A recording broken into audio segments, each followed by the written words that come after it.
कुछ लोग गांधी मैदान दिखा रहे थे।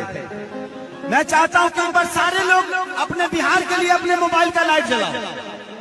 बिहार के लिए मोबाइल का लाइट, सारे लोग अपने मोबाइल का लाइट जलाओ इधर भी।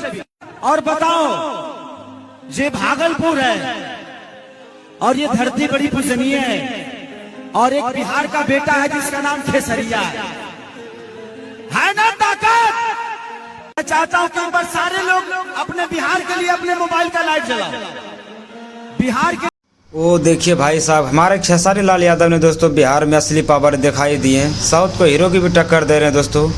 कुछ दिन पहले दोस्तों अल्लू अर्जुन, जो कि पुष्पा फिल्म का हीरो है, साउथ का हीरो अल्लू अर्जुन, उसने दोस्तों खेसारी लाल से दावा किया था।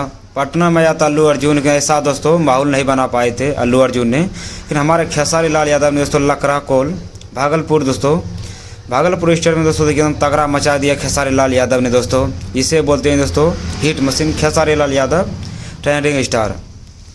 और यहाँ नहीं दोस्तों, हर जगह खेसारी लाल जहाँ भी जाते हैं, बिहार के छोड़ के नेपाल भी जाते हैं तो खेसारी लाल बवाल ही मचा देते हैं। कैसा लगा वीडियो आप लोग कमेंट बॉक्स में बताइए।